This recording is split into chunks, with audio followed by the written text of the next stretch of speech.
Bonsoir à tous, bienvenue dans Question Directe sur ATV Guadeloupe. Notre invitée ce soir, Sylvia Fibel-Puissant. Bonsoir. Bonsoir. Vous êtes la présidente de Caraïbes Factory. Vous lancez aujourd'hui un concept plutôt innovant, c'est-à-dire le tourisme industriel. Quel est le principe ?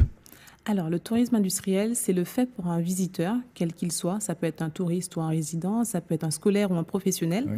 de pouvoir découvrir des procédés de fabrication, de pouvoir découvrir une entreprise dans son cœur, aller dans les coulisses d'une entreprise. Oui. Donc, c'est quelque chose qui se fait déjà beaucoup en France. On a quand même une association qui s'occupe de ça et qui est existante depuis 2012, mais sur notre territoire, et tout, sur le territoire Caraïbe en tout cas, c'est quelque chose qui est assez innovant et qui n'existe pas. Donc c'est l'occasion aussi pour vous, j'imagine, de valoriser plusieurs sites, certains sites existants et aussi des entreprises. Exactement. Oui. Donc pour nous, c'est l'opportunité de pouvoir montrer que nous avons des richesses, des talents, des compétences, des savoir-faire qui sont parfois méconnus parce que souvent, ça paraît un peu inaccessible de pouvoir entrer dans une entreprise. Et nous, c'est ce qu'on souhaite faire. Montrer qu'une entreprise, ça fait partie de notre essence. C'est ce qui compose notre territoire.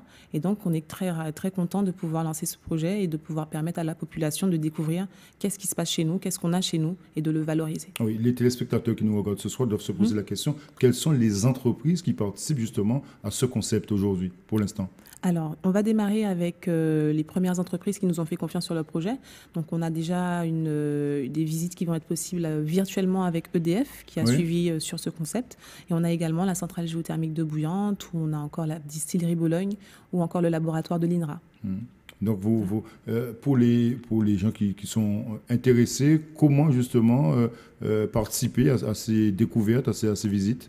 Alors, à partir de ce soir, on va pouvoir découvrir sur notre site www.caraibefactory.com nos premiers circuits qui vont être donc disponibles et qui vont pouvoir permettre aux visiteurs qui seraient intéressés de s'inscrire et de réserver en ligne sur notre site la visite de cette entreprise. Oui. C'est un projet innovant, je l'ai dit. Vous prenez aussi quelque part des risques aussi sur le plan économique. Vous vous engagez financièrement, j'imagine. Oui, effectivement. Dans ce projet.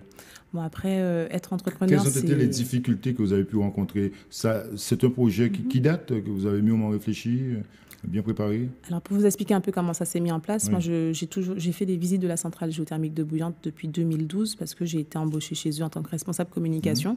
Et au fil des années, je me suis rendu compte qu'il y avait vraiment un intérêt, que les gens ne voulaient pas seulement savoir qu'est-ce qui se passait à la centrale quand ils y venaient, excusez-moi, mais aussi savoir qu'est-ce qui se passait autour, au niveau des énergies renouvelables, dans les autres entreprises. Et c'est de là que le projet est parti. Donc, ça fait à peu près 4 ans que c'est un projet que je mûris. J'en ai parlé autour de moi.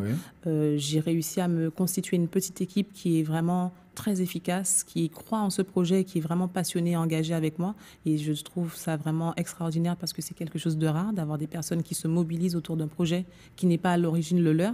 Donc c'est devenu non plus mon projet, mais un peu le bébé de tout le monde. J'espère que ça deviendra le projet de toute la Guadeloupe d'ailleurs. Mais c'est vrai qu'être entrepreneur, ça nécessite aussi de savoir jongler, et notamment sur la partie financement qui est toujours le plus problématique. On dit que l'argent, c'est le nerf de la guerre, c'est pas pour rien. Donc c'est un projet qui devrait valoriser certaines entreprises et aussi des sites aussi qui sont sensibles. Comment justement allier cette découverte touristique par rapport à ces entreprises qui sont des sites plutôt sensibles? Alors, on a des sites, c'est vrai, qui ont des contraintes sécuritaires ou sanitaires. Et pour ceci, on a décidé d'avoir cette valeur ajoutée, de pouvoir proposer de la visite virtuelle. Donc, de permettre à une entreprise de ne pas se bloquer à pouvoir présenter ce qu'elle fait, à valoriser ses compétences, ni celles de ses équipes, en réussissant à pouvoir, grâce à des capteurs et aux nouvelles technologies dont on dispose maintenant, de visiter virtuellement ces entreprises. Et d'ailleurs, on est en train de travailler sur quelque chose qui est un peu plus proche de la réalité virtuelle, mais qui sera développé au fur et à mesure et qu'on espère présenter par la suite. Qui dit projet innovant dit aussi financement, nouveau financement. Est-ce que là aussi, vous avez rencontré des difficultés? Est-ce que vous avez reçu des aides, concrètement, pour un projet innovant lancé par un jeune J'ai fait appel à la Maison régionale des entreprises. Donc, on a des structures qui existent et qui proposent des aides aux jeunes start-upers, puisque, en l'occurrence, Caraïbes Factory tient plus de la start-up que de l'entreprise. Et c'est là toute la difficulté qu'on a, c'est que sur notre territoire, on est encore au balbutiement de vraiment qu'est-ce que c'est que la culture start-up. Et c'est un peu plus compliqué que quand on a une entreprise traditionnelle pour pouvoir avoir des financements.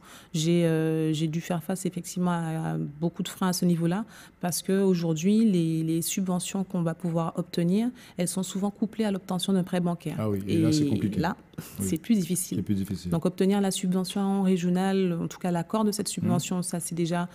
À partir du moment où le projet est bien ficelé, qu'on a un bon business model, donc, un bon business plan, ça va. Les banques vont vous suivre quand le projet va prendre vraiment son élan. Je l'espère. Ouais. Après cette émission, les banquiers vont vous appeler. J'espère bien. Si c'était possible, ce serait bien. Mais sinon, à défaut, je suis partie sur le principe que ce projet, j'y crois. Et que quand on croit à son projet, qu'on ait obtenu des aides ou pas, on y croit, on le lance avec ce qu'on a. Donc moi, j'y vais avec tout ce que j'ai, mon cœur, mes tripes, tout ce que je peux avoir et je le lancerai.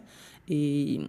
j'espère au fur et à mesure, effectivement, que ces financements-là vont permettre les évolutions que j'ai un peu prévues pour cette entreprise. Mais en tout cas, pour le moment, on démarre en fonds propres. Oui, on n'a pas de financement. Alors, bon courage. Alors, merci.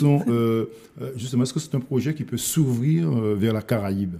C'est le but. Donc, le nom de l'entreprise est choisi volontairement, Caraïbes Factory.